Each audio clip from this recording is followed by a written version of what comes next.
I walked out of work to an empty parking spot. My 2021 Camry, just paid off, was gone. I called my parents panicking. "Oh, honey, relax. We gave it to Felix. He needs it more." My brother had totaled 3 cars in 5 years. This was my first new car ever. I hung up and dialed 911. Before we continue, make sure you subscribe, like, and share this story, because what happens next will absolutely blow your mind. 911, what's your emergency? I'd like to report a stolen vehicle. My hands shook as I stood in the empty parking space where my car should have been. My beautiful silver 2021 Toyota Camry that I'd spent 4 years paying off. The first new car I'd ever owned in my 28 years of life. "Can you describe the vehicle, ma'am?" I gave the operator every detail: make, model, color, license plate number. The plate I'd memorized because it was mine, registered to me, insured by me, paid for entirely by me. "And when did you last see the vehicle?" "This morning at 8 a.m. when I parked it here for work." "Are you certain it wasn't towed?" "Positive. I'm parked in my designated spot at my office building." And I took a breath. And I know who took it. My parents gave it to my brother without my permission. There was a pause. "Ma'am, if family members have access to your keys." "They don't. They must have used the spare key I gave them for emergencies. But they don't have permission to take my car. This is theft. We'll send an officer to take your statement. Please remain at the location." I hung up and immediately called my parents back. My mother answered, her voice cheerful and oblivious. "Paige, did you talk to Felix? He's so excited about the car." "Mom, I just reported it stolen to the police." Silence. "What?" "I reported my car stolen.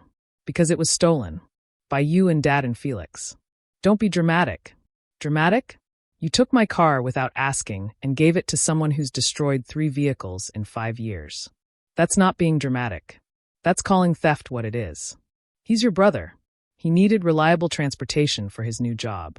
Then he should have bought his own car. Like I did. With money I earned. Through a loan I paid off myself." "Paige, you're being selfish. Felix is trying to turn his life around. This job is important. He can't get there without a car. And how am I supposed to get to my job?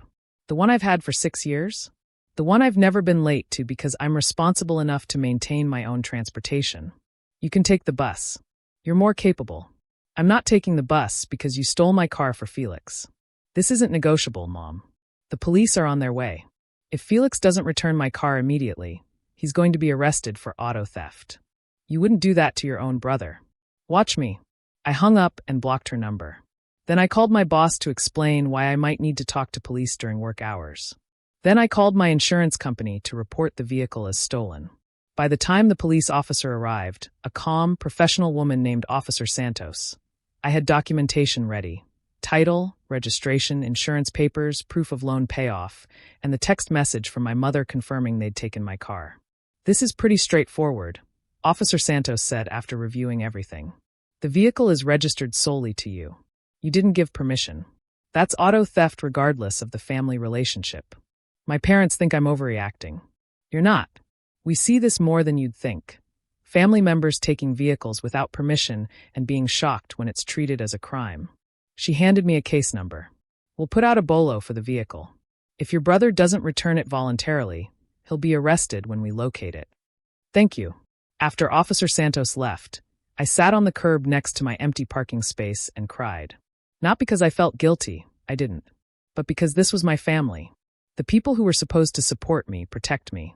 And they'd stolen from me without a second thought because Felix needed something more than I did. Felix, my 25-year-old brother, who'd never held a job longer than 8 months. Who'd totaled 3 cars, 2 by texting while driving, 1 in a DUI accident that my parents had covered up by paying off the other driver. Who lived in my parents' basement playing video games while they paid his bills and made excuses for his failures. And I was the selfish one for wanting to keep the car I'd worked for. My phone started ringing from unknown numbers. I answered one. "Paige, it's Dad. Don't hang up. Where's my car?" "Felix is driving it right now. He's on his way to a job interview." "I don't care if he's on his way to meet the president. He's driving a stolen vehicle. Return it now or he goes to jail." "You're being unreasonable. We were going to talk to you about this. Before or after you stole my car?" "We didn't steal it. We borrowed it. Felix will give it back." "When?" "When he totals it like the last 3. When he decides he deserves it more than me. This is my car, Dad. Mine. Not yours to give away. He's your brother. And you're my father, which means you should know better than to steal from your own daughter. If you don't drop this police report, you're going to destroy this family. You destroyed it when you chose Felix over me. Again, I hung up and blocked that number too. Within an hour, my phone had 17 missed calls from various relatives. My Aunt Lisa, my cousin Marcus, my grandmother, all of them calling to tell me I was wrong, that family helps family, that I should be ashamed. Not one of them asked if I was okay, if I needed a ride, if I could afford to miss work because I had no transportation. They only cared about Felix facing consequences. Officer Santos called me at 4 p.m. We located your vehicle. Your brother was pulled over for a traffic violation, and the officer ran the plates. The vehicle came up as stolen. Was he arrested? He was taken into custody. The car has been impounded as evidence. You can pick it up tomorrow after we process everything. Thank you. Ms. Reyes, I need to tell you. Your parents called the station trying to get us to drop the charges. They're very upset. I'm sure they are. Your brother also claims he didn't know the car was stolen. That your parents told him they'd gotten your permission. Did you believe him? Officer Santos paused. Between you and me? No, but it doesn't matter. He was driving a stolen vehicle. Ignorance isn't a defense. After we hung up, I sat at my desk and felt nothing. No guilt, no satisfaction, just exhaustion. My coworker Marissa appeared at my cubicle with coffee. I heard what happened. Are you okay? I reported my brother for auto theft. Good. He stole your car. What else were you supposed to do? My family thinks I'm destroying them. Your family destroyed themselves by thinking they could steal from you without consequences. She was right, but it didn't make it hurt less. I picked up my car the next morning from the impound lot. It was undamaged, thank God. Felix had only driven it for 8 hours before being pulled over. But when I got inside, I saw empty energy drink cans on the floor, fast food bags on the passenger seat, and the gas tank on empty. He'd taken my car and trashed it in less than a day. I cleaned everything out, filled the tank, and drove to work feeling like I'd reclaimed something that was mine. And I had. Not just the car, but my boundaries. My right to say no. My right to demand respect. That evening, my grandmother showed up at my apartment. She was the only one I hadn't blocked. Paige, we need to talk. I let her in because she was 83 and I loved her, even if I was angry. Felix is in jail, she said without preamble. They're charging him with felony auto theft. Do you understand what that means for his future? Yes. It means he'll face consequences for once in his life. He made a mistake. He made a choice. He knew that car wasn't his. Even if Mom and Dad told him it was okay, he knew it wasn't registered to him. He knew I hadn't called him or texted him or given any indication he could take it. But he's your brother, and I'm his sister, which apparently means I exist to solve his problems and fix his mistakes and give up my belongings whenever he needs them more than I do. I felt tears burning. I'm done, Grandma. I'm done being the responsible one who gets punished for it. Your parents are devastated. Good. Maybe they'll learn that actions have consequences. That stealing is wrong even when it's from family. That Felix isn't a child anymore, and I'm not obligated to sacrifice for him. Grandma was quiet for a long moment. Then, what do you want to happen? I want Felix to plead guilty. I want him to face real consequences. And I want Mom and Dad to admit they were wrong. And if they won't, then I'll testify at his trial. I'll make sure the prosecutor has every text message, every piece of evidence showing this was intentional theft. You'd send your brother to prison? No, Grandma. His choices sent him to prison. I'm just refusing to save him from them. She left shortly after, disappointed but not angry. That was something, at least. The case moved faster than I expected. Felix's public defender called me asking if I'd accept a plea deal. Felix would plead guilty to misdemeanor unauthorized use of a vehicle, do 6 months probation, pay restitution for my impound fees, and be banned from driving for a year. What about my parents? I asked. They gave him the keys. They claim they didn't know you hadn't given permission. Unless you want to pursue charges against them separately, they won't face consequences. I thought about it. Thought about what I wanted versus what I could live with. I'll accept the plea deal on one condition. Felix has to read a statement in court admitting what he did was theft and wrong. I want him to say it out loud. I'll convey that to his attorney. 2 weeks later, I sat in a courtroom watching my 25-year-old brother stand before a judge and read from a prepared statement. I, Felix Reyes, admit that I took my sister's vehicle without permission on May 17th. I knew the car was not registered to me. I knew I didn't have permission to drive it. I took it anyway because I wanted it and thought my sister would forgive me. I was wrong. What I did was theft. I'm sorry. He didn't look at me once.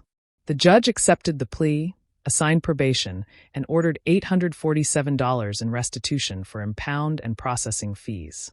Felix walked out of that courtroom with his parents flanking him like bodyguards, both of them refusing to acknowledge my existence. I walked out alone and drove myself home in my car. 6 months passed. Felix completed probation and got his license back. My parents bought him a used Honda, not as nice as my Camry, but decent. They never apologized to me, never acknowledged that what they did was wrong. But they did stop asking me for favors. Stop calling when Felix needed something. Stop treating me like a resource to be exploited. My grandmother still called every week. Have you talked to your mother? No. She misses you. She knows where I live. Paige. Grandma, if she wants a relationship with me, she needs to apologize. Really apologize. Not I'm sorry you were upset, but I'm sorry we stole your car. Until then, we have nothing to talk about. I wasn't holding my breath. But I was okay. I had my car, my job, my apartment, my life. I'd set a boundary and defended it, even when it cost me family relationships. And I'd learned something important. People who love you don't steal from you. They don't prioritize someone else's wants over your needs. They don't ask you to sacrifice your security for someone else's convenience. Real family respects boundaries. Everyone else is just related to you. A year after the theft, I got a letter from Felix. Handwritten, which surprised me. Paige, I'm in therapy now. Working through why I thought it was okay to take your car. Why I've spent my whole life thinking other people should fix my problems. I'm not asking for forgiveness. I know what I did was wrong. I just wanted you to know I'm trying to be better. Felix. I read it twice and put it in a drawer. Maybe someday I'd respond. Maybe not. But I appreciated that he'd acknowledged it. My parents never did. And that told me everything I needed to know about who they'd chosen to be. They gave my car to my brother because he needed it more. I reported it stolen because it was. And I've never regretted it. Some people think blood is thicker than water. I think respect matters more than relation. My car sits in my parking space now, protected by a steering wheel lock and a very clear understanding that nobody touches it without my explicit permission. It's more than a car. It's proof that I'm worth protecting. Even from family. Especially from family.